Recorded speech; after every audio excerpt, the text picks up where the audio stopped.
So I hope you remember this diagram for plot. Plot is pretty important in any good novel. I've already told you that the climax here is on page 214 when he talks about whether or not he chooses to go to hell. And I think that says a lot about him. Notice it's not a traditional plot with the, like the Scarlet Letter, where it was directly centered in the novel, but it's more Shakespearean almost, in that you've got the long rising action, then the climax, and then you quickly come to the denouement.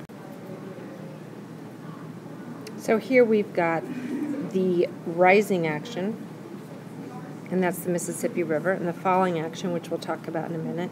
We've got our two main characters, and this is really, although Huck is our protagonist, this is the story of both of them, because both things happen. Huck, we've got his individuality. Jim, we've got his freedom, and all the events occur on the Mississippi River when we're on the way to that climax on page 214. And our climax, our go to hell. We learn a lot about our characters here. He's throwing off society. He's ignoring society and doing what it is he thinks he needs. He's ignoring what he's told to do and instead gets to choose what he wants to do.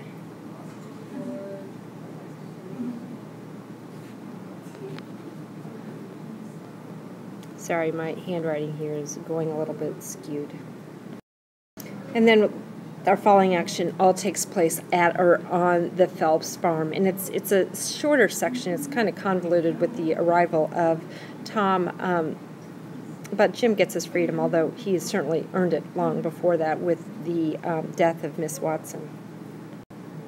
And here we have a resolution when things are solidified. Let's talk with Jim. We've got Jim, and he gets his freedom. Now, of course, we don't know what happens with his family. That's a big question mark, but that's not really what the story's about. The story was about him and his freedom. And then we've got Huck, and he gets to actually make choices on his own. If you remember the exposition at the beginning, he chooses his individuality and freedom, but he's not choosing it. He's trying to escape the widow Douglas and what she dictates, and he's definitely trying to escape Pap. So he's reacting to other people. This time, for the very first time, he is acting. He has his own action that he is implementing by choosing to go to what he calls the Indian land out west.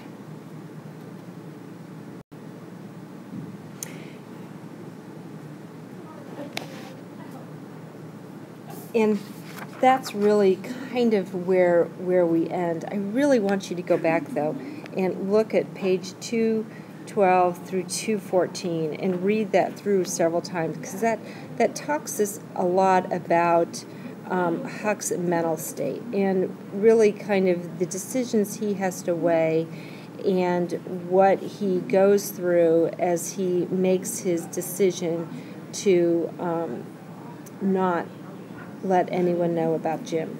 And that's it. I will see you guys tomorrow.